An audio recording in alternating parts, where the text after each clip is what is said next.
Welcome to the Deep Dive. Today we're opening up a really fascinating set of sources. They deal with what you might call the smallest, but maybe the most critical weapon system, or systems I should say, of the Vietnam War. That's right. We're looking at hardware that really changed what a single soldier could do on the battlefield. Yeah, shifting that power dynamic away from the big heavy armor units that dominated before. Exactly. If you look back before World War II, taking out a tank was, well, it was a big deal. Required heavy guns, specialized crews, mines, very cumbersome. Right. But the sheer scale of tank warfare in the early 40s, it just forced this rapid, almost desperate evolution. The infantry guy, the grunt on the ground, he had to have something shoulder-fired that could actually stop a tank. Okay, so let's really unpack this with some precision here. The sources are pointing us squarely at two iconic opposing systems from Vietnam, shoulder-fired weapons that really define squad combat there. The Soviet-made RPG, the rocket-propelled grenade, and the American M72 laudably the light anti-tank weapon. These basically democratized anti-tank capability, didn't they? Put that power in the hands of almost any soldier. They really did. And our sources today, they give us a fantastic comparison. It forces us to look beyond just the numbers, the range and penetration stats, and really dig into the core design philosophies behind them. So we'll be looking at how they actually worked or didn't work in the jungles and rice paddies of Southeast Asia. Yep. And crucially, their legacies. One reusable, one disposable. Two totally different approaches to the same problem, and both are, believe it or not, still highly relevant today. Okay, so mission defined. We're comparing the reusable simplicity, that sort of ruggedness of the Soviet RPG, against the lightweight, disposable efficiency of the American law. And we want to figure out not just how they performed in Vietnam, but why these very different ideas about weapon design continue to pop up in military thinking all over the world. It's kind of amazing when you think about it. These weapons were shooting at each other in, the 1960s, 1970s? Right. But their basic concepts, the blueprints essentially, were drawn up 20 years earlier. They both come right out of that pressure cooker of World War II innovation. Absolutely.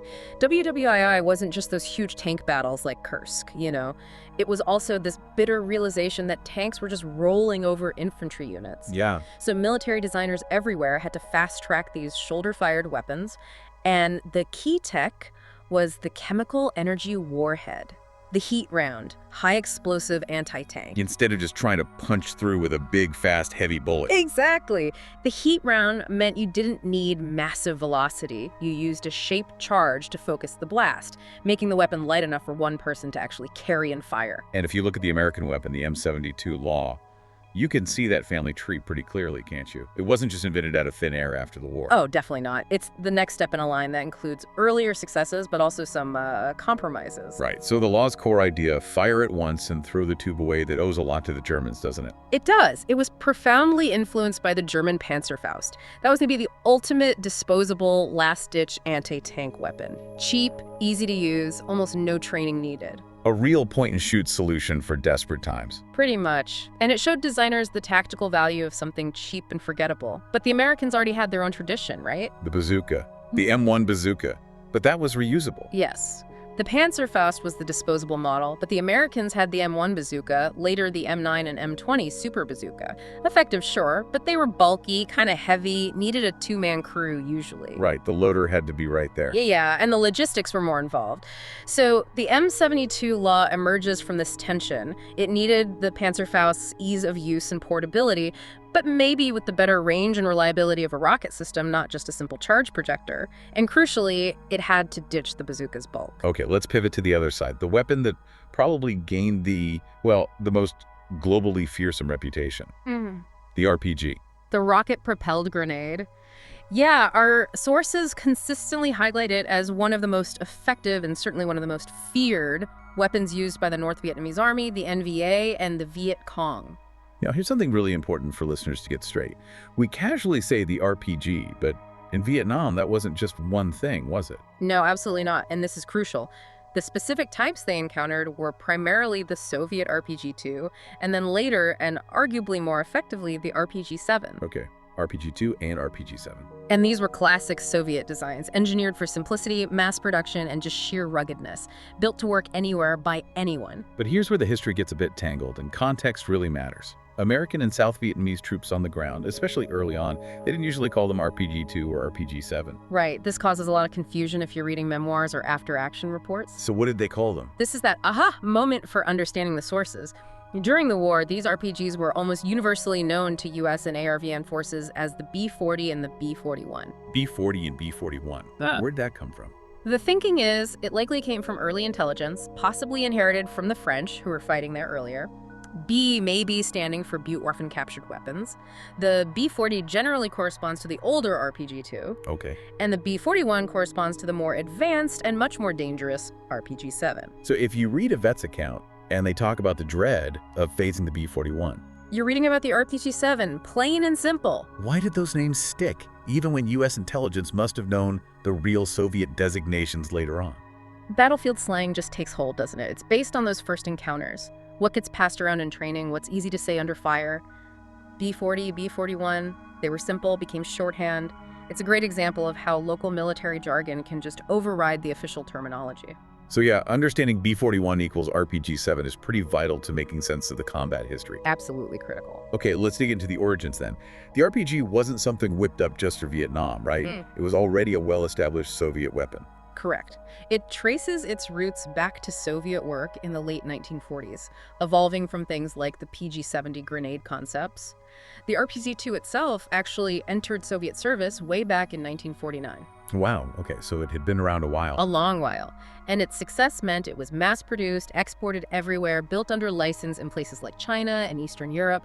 That's why it was so readily available to the North Vietnamese. And the key to its success, then and now, is that Soviet design philosophy. Keep it simple, make it reliable, make it work in tough conditions. So what did that simplicity look like in practice? How was the basic system put together? Well, the core is just a simple, large-diameter tube, 40 millimeters for the RPG-2 launcher. And it fires a projectile, in the RPG-2's case, the PG-2 EAT grenade. The whole thing is tough, made of steel, relatively light compared to older anti-tank guns. Just under 10 pounds for the launcher with its sight. 10 pounds, okay. Still something to carry, but manageable. Very manageable. Especially when you consider the punch it delivered. It was this incredibly dense package of anti-tank power for the infantry squad. Reusable launcher, remember? Right. And since we mentioned the B-41, we really need to hammer home the difference between the RPG-2 and the RPG-7. Because the RPG-7, the B-41, was a significant upgrade that arrived mid-war. It was a huge leap. This is the critical technical point. The RPG-2, the B-40, worked like a simple recoilless gun. A charge inside the tube basically kicked the grenade out the front. That was it. So it was like a big grenade launcher, essentially. Pretty much. But that meant limited range, a looping trajectory, and a significant backblast danger for the operator.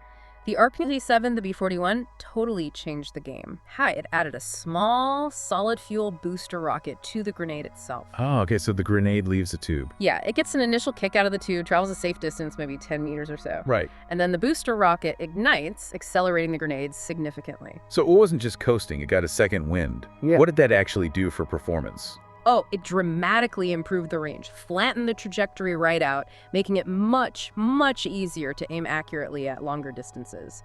The RPG-7 system was a bit heavier than the RPG-2, but the performance boost was just enormous. It was a brilliant improvement on the basic reusable launcher idea. Now, deployment. You mentioned it was often used by a two-man team. Even though one guy could technically fire it, why the two-man standard? Efficiency and rate of fire, mostly. You'd have the gunner carrying and firing the launcher, and an assistant, the A gunner, carrying maybe 3 to 5 extra rounds in a backpack carrier. Keeping him supplied. Exactly. Keeps the gunner focused on finding targets and firing, while the assistant handles the ammo and provides local security. The firing sequence itself was dead simple. Thumb the hammer back to cock it, aim through the simple optical or iron sights, pull the trigger. Designed for speed under pressure. And that stabilization mechanism, the fins popping out. Yeah, on the RPG-2 grenade, 6 switchblade-style fins flicked out right after it left the tube to provide stability in flight. Essential for accuracy on that unpowered grenade. But the RPG-7 was a bit different there too. It was. The RPG-7 rounds still had fins, usually 4 larger ones, but they also often incorporated small angled holes or vents near the back. As the grenade flew, air passing through these holes caused it to spin slowly, further improving stability, especially after the booster rocket burned out. Just clever, simple aerodynamic engineering. Okay, let's talk brass tacks. Performance. How far could these things actually reach out and touch something, especially that improved RPG-7? And how good was that heat warhead against American gear? Range-wise, the RPG-7 was really impressive for its era. The old RPG-2, the B-40, was really only accurate out to maybe 100 yards, effective maybe 50, 75. Close work. Very close work. But the RPG-7, thanks to that booster, pushed the effective accurate range out to around 150, maybe 160 yards, maximum range, lobbing it, maybe close to 220 yards. That let NVA and VC fighters engage U.S. forces from well outside M16 rifle range. A significant standoff capability. And the kill mechanism, that heat warhead, wasn't just brute force, was it? No, it's pure physics. Elegant in a destructive way. The shape charge uses the explosive filler to collapse a conical metal liner, usually copper, into an incredibly fast, incredibly focused jet of molten metal. Traveling in miles per second. Literally. Miles per second. And all that energy is focused on a tiny point of armor. It doesn't need to batter its way through. It melts its way through. That allows it to penetrate steel plates many times thicker than the warhead's diameter. It's the classic asymmetric weapon against heavy armor. And U.S. and ARVN troops felt this very directly. The sources specifically mentioned its devastating effect on the M113 armored personnel carrier. Why was the M113 such a prime target? The M113 was everywhere. It was the main armored taxi for infantry squads. But, and this is key, it was designed for mobility, getting troops around quickly, not for heavy protection. Its armor was primarily aluminum alloy. Light, but not strong enough. Exactly. Good against bullets, maybe shell fragments, but totally inadequate against a heat jet. Plus, the M113 had this high, boxy silhouette, a big, easy target. The RPG's shaped charge jet would just lance straight through that aluminum hull. And what happened inside? Catastrophe. The jet itself could kill or wound, but the real killer was the overpressure and spalling fragments of the aluminum armor blown inwards at high velocity. It often resulted in horrific casualties inside the troop compartment. So the RPG effectively turned the M113 from a shield into, well, a potential trap in ambushes or close fights. Precisely. It fundamentally changed how U.S. mechanized infantry had to operate. You couldn't just assume you were safe inside the tracks anymore. RPG ambushes became this constant, pervasive fear. And the RPG was versatile too. Right, not just for APCs. No. They'd use it against tanks, aiming for the weaker side, rear, or top armor. And famously against low-flying helicopters, especially during landings and takeoffs when they were slow and vulnerable.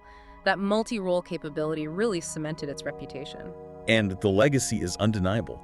Decades later, the RPG-7 is still everywhere, still being made, still showing up in news footage from conflict zones around the globe. It really speaks to the enduring power of that Soviet design philosophy. Simplicity, reliability, low cost. You can train someone to use an RPG competently in, well, maybe an hour or two. It works in the heat, the cold, the mud. When you design a weapon that's that easy to make, maintain, and use, it tends to stick around no matter how fancy technology gets. Okay, so we've really established that Soviet approach. Reusable launcher, built tough, simple to operate, effective, if a bit heavy for one guy with ammo. Now, let's shift focus to the American answer, the M72 LAW. Light anti-tank weapon. And the LAW really was a different beast altogether. A genuine leap in technology, but also in philosophy for the U.S. military at the time. They needed something lighter, simpler, and more ubiquitous than the aging bazookas or the heavier recoilless rifles like the 90mm or 106mm. And its arrival was timely, wasn't it? Very. It officially debuted in 1963, right as the U.S. commitment in Vietnam was seriously ramping up. It got into the fight early. And while the RPG was all about that reusable launcher tube, the LA had one defining characteristic. Absolutely. That core design idea, taking inspiration from the German Panzerfaust but applying rocket tech, was that it's a one-shot disposable weapon. Fire and forget the launcher. Exactly. Yeah. A soldier was issued the complete unit rocket preloaded inside its launcher tube. You fire it, and then you just discard the empty tube. It was a radical shift in thinking about logistics and individual soldier capability. Maximum portability, minimal burden after firing. Which sounds absolutely perfect for jungle warfare, right? Where every single ounce you carry matters, and resupply is tough. Precisely. Think about humping through that heat, humidity, thick vegetation, carrying a heavier reusable launcher, plus spare rounds, maybe needing a dedicated assistant. That's a significant burden. Yeah. The LA, in theory, turned every rifleman into a potential tank killer or bunker buster without adding a huge amount to their basic load. Okay, let's get into the tech. How do they make it so light and disposable? It's a 66mm weapon, right? Bigger caliber than the RPG-2's 40mm tube. It is. 66mm rocket. The genius was really in the packaging and the materials. The heat rocket was sealed inside two tubes, one nested inside the other. An outer tube, usually aluminum, and an inner tube made of fiberglass. Telescoping design. Yep. In its carrying configuration, it was very compact, protected the rocket from moisture and dirt. Easy to strap onto a pack or carry. So how did you actually fire it? Walk us through the sequence. It was designed to be incredibly fast. You'd pull out a couple of safety pins, then grip the ends and pull. The inner fiberglass tube telescopes out to the rear, extending the launcher to its full length about 3 feet or so. Okay. That action, extending the tube, did several things at once. It armed the percussion firing mechanism, and it popped up the rudimentary front and rear sights. Very simple ladder sight, really. So extend, aim, fire. Pretty much. Once it's extended, you put the sight on the target, slick off the trigger safety, and squeeze the trigger bar. Bang, rockets away. The whole process ideally takes just a few seconds. Now let's hammer that weight advantage again. We said the RPG-2 is just under 10 pounds. The LAW. This was the revolutionary part. The M72 LAW, fully loaded, ready to fire, weighed only 5.5 pounds. Wow, that's almost half the weight. It really was a game changer for portability. And they achieved that through aggressive use of those lightweight materials, aluminum and fiberglass, pushing the boundaries of what those materials could do back then structurally. But did pushing those boundaries, chasing that extreme lightweight, end up compromising performance? Could it still hit hard enough? Surprisingly, the performance numbers were pretty decent, especially compared to the RPG-2. The LAW-W's effective range was rated out past 150 yards, maybe 175 in good conditions. Maximum range, similar to the RPG-7, around 220 yards. So comparable range. What about punch? Penetration? The 66mm heat warhead was quite potent. Documentation suggests it could penetrate nearly 10 inches, maybe even 12 inches, of rolled homogeneous armor steel. That's a significant punch. More than enough to defeat any APC, light armored vehicle, or fortification the NVA or VC were likely to have.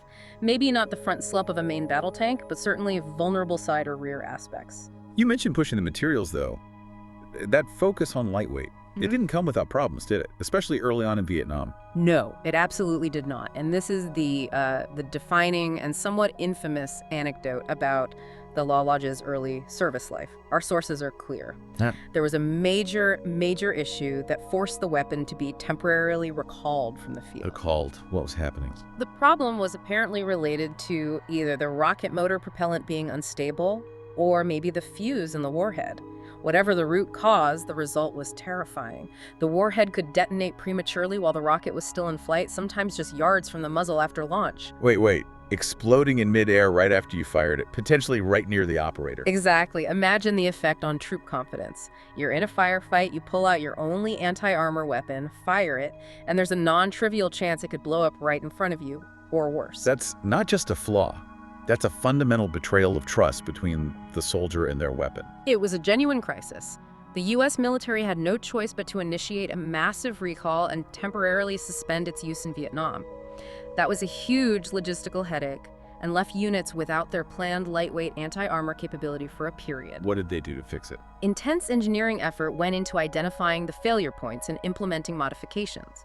They had to improve the stability of the rocket propellant and redesign or safeguard the fuse train to prevent premature detonation. Only after these safety mods were rigorously tested and implemented was the law reissued to troops. It's actually kind of surprising they stuck with it after a failure that serious. That 5.5-pound disposable tube must have been seen as absolutely essential. I think it really speaks volumes about how badly they needed that specific capability: lightweight, man-portable, disposable anti-armor.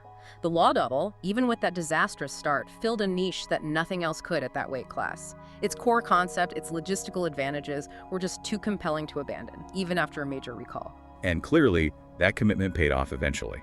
Despite the rough beginning back in '63, the law, in various upgraded forms, is still around today. It's an incredible story of persistence and longevity. Its lightweight and relative low cost per round kept it relevant long after Vietnam. The sources specifically point to its use in Iraq and Afghanistan. Right, for urban combat, unexpected encounters. Exactly. Perfect for patrols that might stumble upon a technical vehicle or need to breach a compound wall quickly. It's the ultimate break glass in case of emergency weapon. Always there, easy to carry. And its influence spread far beyond the U.S. military. Oh, hugely. Since Vietnam, the law, or copies and derivatives, have been adopted by, more than 30 countries? Israel, Egypt, Australia, South Korea, the UK. Loads of nations recognize the value of that lightweight, fire-and-forget disposable capability, a concept really proven, maybe even forced into maturity by the demands of the Vietnam War. Okay, so we've gone deep on both systems now. The specs, the history, the pros, the cons. Let's try to synthesize this, put them side by side.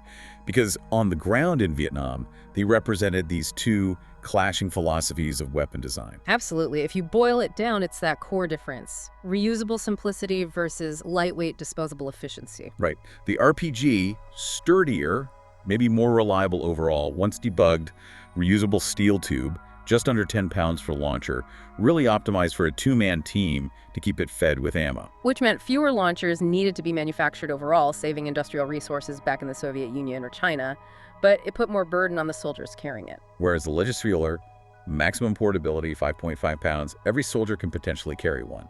But you throw the expensive part away after one shot. Meaning the logistical pipeline had to constantly supply huge numbers of these complete lot units from factories back in the starts. Each shot was inherently more expensive because you were ditching the launcher tube, which involved complex manufacturing with aluminum and fiberglass. That cost difference is interesting. The RPG launcher was cheap because it was simple steel, reused constantly. But maybe the rockets themselves were more complex to ensure they worked reliably in that tube. Possibly. And the LAW, while maybe more expensive per shot due to the disposable tube, drastically cut down on the training time and the specialized skill needed by the operator. Point, shoot, discard. And that reliability comparison is key too. The RPG, especially the RPG-7, developed a reputation for being incredibly dependable, almost foolproof. While the LAW had that catastrophic early failure with the mid-air detonations, it suggests the American design maybe pushed the envelope on lightweight materials a bit too far, initially trading some reliability for that weight saving. It's that classic engineering trade-off, isn't it? It is. The American drive for that 5.5-pound weapon pushed material science and manufacturing right to the edge, leading to those early, sometimes fatal, flaws. The Soviets, using robust, proven steel tube technology, prioritized function and durability above absolute minimum weight. They knew their weapons would be used in harsh conditions by less trained forces sometimes, and ruggedness was paramount. It's fascinating to connect this back to the bigger picture in Vietnam, too. Yeah. Both weapons came out of that WWII need for infantry anti-tank capability, and both dramatically changed the battlefield. They really did. They fundamentally altered the geometry of infantry combat. The sheer number and low cost of RPGs meant the NVA and VC could suddenly give almost every squad the ability to threaten armored vehicles or bunkers, forcing US and ARVN units to be much more cautious, constantly scanning for that threat from any direction. Exactly. While the law, once the bugs were worked out, ensured that even isolated U.S. patrols had some kind of immediate, albeit single-shot, answer to an RPG ambush or an enemy strongpoint, it was about individual soldier survivability and capability. So you have these two different military cultures, Soviet and American, arriving at functionally similar solutions, infantry anti-armor, but via these radically different design paths. Reflecting their priorities perfectly, didn't it? Soviet focus on mass production, rugged reliability, supporting the collective unit. American focus on individual soldier load, technological innovation, and rapid tactical deployment, even if it meant higher cost and initial teething problems. When you think about how fast military tech moves today, smart missiles, drones, cyber warfare, it's kind of incredible that these two weapons, with roots stretching back to the 1940s and 50s, are still so relevant. It really makes you think, doesn't it? And this is maybe the final thought for you, the listener, to chew on.